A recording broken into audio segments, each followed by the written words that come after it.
11월 위령성어를 맞아 군종교구 사제단이 호국영령을 위한 합동 위령미사를 봉헌했습니다. 군종교구장 서상범 주교는 강론에서 세계 곳곳의 분쟁이 우리와 무관하지 않다며 무고하게 희생되는 이들도 기억하자고 당부했습니다. 주일 발행되는 가톨릭 평화신문의 주요 내용을 살펴보는 미리 보는 가톨릭 평화신문. 평신도 주일을 맞아 세계 주교 시노드 1회기 종합보고서에 담긴 평신도의 확장된 역할을 살펴보고 현직 교황으로서는 처음으로 유엔 당사국 총회에 참석하는 프란치스코 교황의 소식까지 전해드립니다. 예인 교수 앙상블이 창단 20주년 기념 정기 연주회 아름다운 콘서트를 개최합니다. 2003년 창단 이후 음악회를 통해 자선 활동을 펼쳐온 예인 교수 앙상블은 이번 연주회의 수익금 역시 중증 장애아 수용시설 소망의 집에 전액 기부할 예정입니다.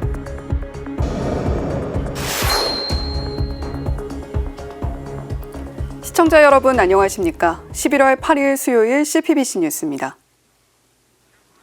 군종교구가 위령성어를 맞아 호국영령을 위한 합동 위령미사를 봉헌했습니다. 군종교구 사제들은 국립서울현충원을 찾아 참배하고 순국 선열들의 안식을 기도했습니다. 전은지 기자의 보도입니다. 군종교구 사제단이 현충탑을 향해 걸어갑니다. 군종교구장 서상범 주교가 향로 앞에서 분향을 마치자 사제들은 호국영령의 안식을 바라며 묵념합니다. 군종교구 사제단이 위령성어를 맞아 호국영령을 위한 합동 위령미사를 봉헌했습니다.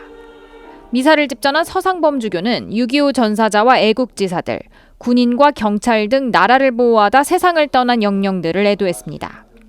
서주교는 조국을 지키고 평화를 수호하던 순국선열들은 짧지만 가치 있는 삶을 살았다면서 하느님께서는 이들 영혼의 고통과 희생을 헤아려주고 계신다고 말했습니다. 영령들을 하느님께 봉헌하는 마음으로 주무님들과 함께 참배를 하였습니다.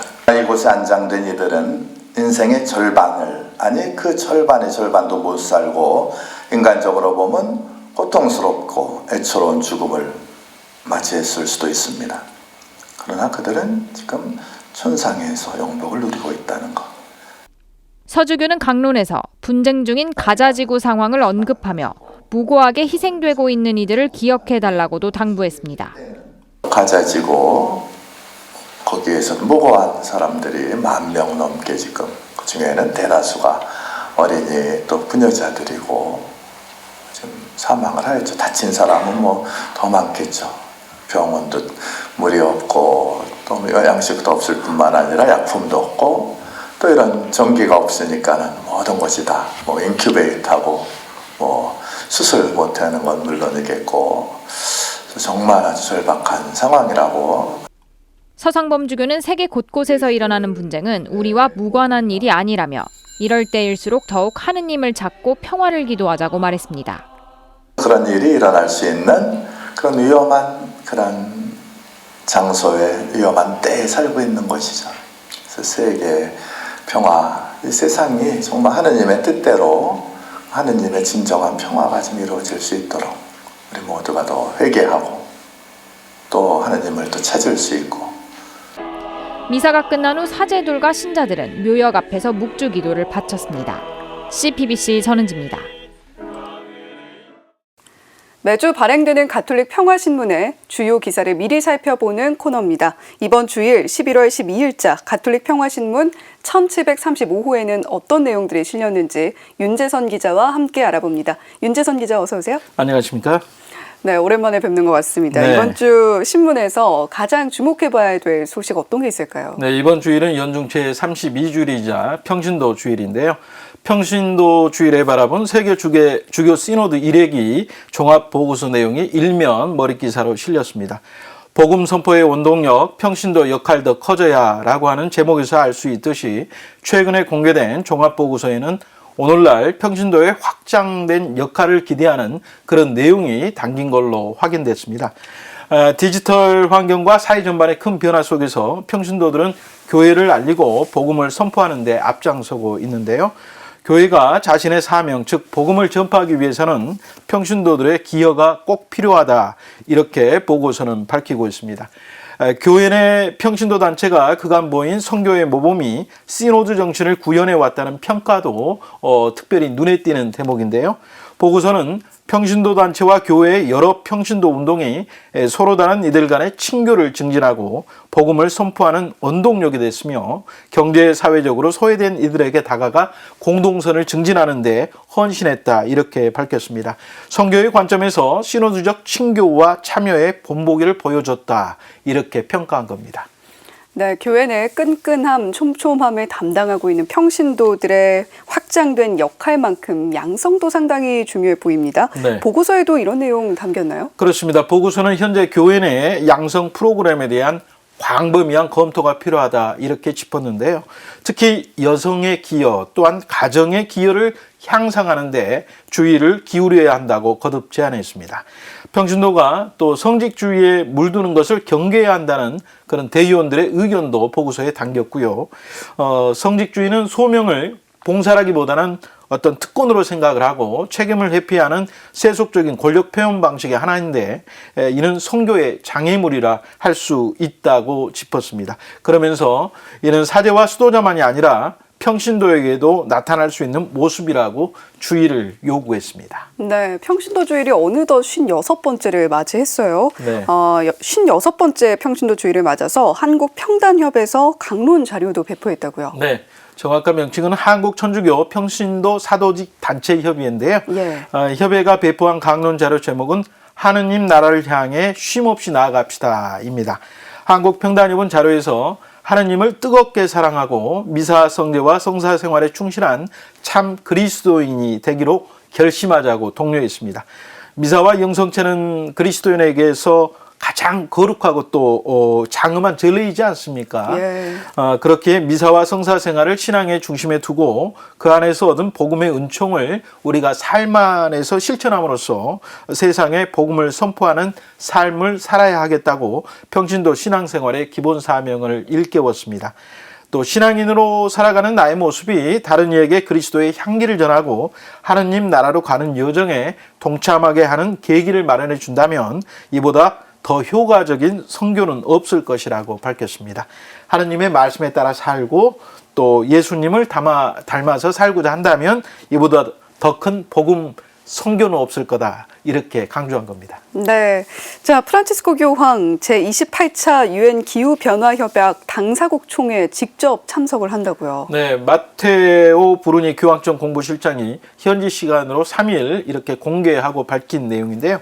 프란치스코 교황이 아랍에미리트 대통령의 초청에 따라 12월 1일부터 3일까지 제28차 유엔 기후변화협약 당사국 총회가 열리는 두바이를 방문할 예정이라고 공식 발표했습니다. 총회는 이달 30일 두바이에서 개막해 12월 12일까지 이어지는데요.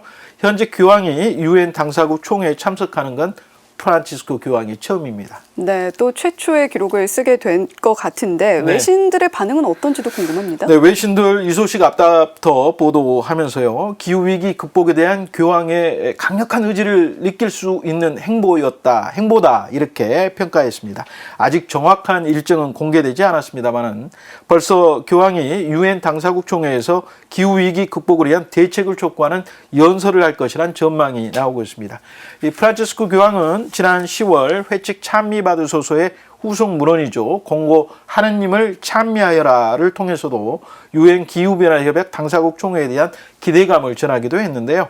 교황은 공고에서 기후위기 대처를 위해서는 물론 국제적 협력이 필요하지만 이에 관해 결정을 내리고 또 법제화하는 현재와 과거의 어떤 접근 방식을 다시 생각해 봐야 한다. 또 이렇게 지적한 바가 있습니다. 네, 이번 교황의 참석으로 인해서 진일보된 결과가 또 도출되기를 바라봅니다. 또 서울대교구 순교자 현양위원회가 하느님의 종이라 불리는 브리기에르 주교와 관련한 공모전을 개최한다는 소식 끝으로 전해주시죠. 네, 교구가 지난달 12일에 교황청 시성부로부터 초대 조선 대목구장 브리기에르 주교의 시복 추진에 대해서 장애 없음을 승인받으면서 이 하느님의 종으로 부를 수 있게 됐지 않습니까? 현양이는 최근에 정기총회를 열고 브리기에르 주교와 관련한 주제어와 수필 형식의 묵상록을 내년 1월부터 연중 공모하기로 결정했습니다. 조선 선교를 향한 선구자적인 역할, 또 사목자로서의 어떤 긍정적 이미지를 드러내는 내용이면 된다고 합니다. 네, 공모전에도 많은 참여 부탁드리도록 하겠고요. 오늘도 알찬 소식 감사합니다. 윤재선 기자와 함께했습니다. 오늘 말씀 고맙습니다. 감사합니다. 예인 교수 앙상블이 창단 20주년을 맞아 자선음악회를 엽니다. 예인 교수 앙상블은 오는 15일 저녁 7시 30분 서울 강남구 광림아트센터 장천홀에서 20주년 기념 정기 연주회 아름다운 콘서트를 마련합니다. 예인 교수 앙상블 단원들은 오페라와 예술가곡, 한국 가곡과 영화음악, 유명 가요 등 폭넓은 레퍼토리를 선보입니다. 특별히 사랑 나눔의 취지를 살려 중증 장애아 수용시설인 소망의 집에 공연 수익금 전액을 기부할 예정입니다. 2003년 3월 창단한 예인 교수 앙상블은 현재 국내 유수의 대학에서 후학을 지도하며 활발한 연주 활동으로 인정받는 중견 성악가들로 구성되어 있습니다. 앙상블은 그동안 자선음악회 아름다운 콘서트를 비롯해 도움이 필요한 국내외 많은 곳을 지원해왔습니다. 외환은행 나눔재단과 사회복지공동모금회, 삼성 서울병원, 고려대 병원 등과 협력해 난치병 소아암 환우 의료 지원은 물론 우리 사회 소외계층과 중증 장애아 시설 등의 사랑 나눔을 이어왔습니다. 한센인들의 보금자리죠. 성나자로 마을이 오는 주말과 주일 이틀 동안 경기도 의왕시 아론의 집에서 제53회 라자로의 날 행사를 엽니다. 라자로의 날은 정부가 후원하는 국내외 한센인 인식 개선 사업의 일환으로 마련됐습니다. 이번 행사에는 올해로 창립 28주년을 맞는 사제마을 후원회원 등 200여 명이 참석할 예정입니다. 행사는 근속 후원자와 봉사자들에 대한 시상식을 시작으로 수원교구장 이용훈 주교의 격려사, 축하 공연, 영성 강의 등 다채로운 프로그램으로 진행됩니다. 20년 동안 성나자로 마을을 위해 물심양면 도움을 준 삼성전자 사랑모임 라자로 봉사팀은 근속 봉사상을 받습니다. 영성 강의는 성나자로 마을 원장 한영기 신부가 가난하고 소외된 한센인들을 위해 조건 없는 사랑을 오랜 시간 이어온 은인들에게 나눔의 기쁨과 행복, 그로 인해 주어지는 은총을 주제로 진행합니다. 라자로의 날은 지난 1970년 12월 19일 이경재 신부의 구라 사업을 후원하기 위해 라자로 친목회가 창립된 날을 기념해 매년 이날을 라자로의 날로 정하게 된 것이 시초가 됐습니다. 구라 사업은 한센병 환자의 치료, 예방과 사회 복귀를 돕고 이들에 대한 사회적 편견을 바로잡기 위한 활동입니다. 날이 갑작스레 추워졌죠. 오늘은 겨울의 시작을 알리는 절기 입동입니다. 안 그래도 춥고 고된 이 겨울이 더 길고 캄캄할 곳, 이스라엘과 팔레스타인에선 지상 전면전이 개시되면서 무고한 민간인 사망자가 크게 늘고 있습니다. 국제사회의 비판도 거세지고 있는데 이스라엘 관리들, 2차 세계대전의 원폭 투하, 9.11 사고 이후 미국의 이라크 대테러전을 언급하며 민간인들의 희생은 불가피하다는 입장입니다. 네타냐후 총리는 전쟁에서 지극히 정당한 행위에 따른 비극적 결과라는 발언까지 내놨는데요. 대규모 민간인 살상을 비극적 결과로 치부하기에 전쟁의 잔혹함에는 정도가 없습니다. 춥고 고된 계절을 버티는 힘은 이 계절도 결국 끝난다는 따스한 봄이 다시 찾아온다는 기대에서 나올 겁니다. 전쟁으로 고통받는 이들의 봄이 너무 멀지 않기를 기도하는 마음으로 오늘 성큼 다가온 겨울을 맞이해 봅니다. 이상으로 CPBC 뉴스를 마칩니다. 시청해주신 여러분 고맙습니다.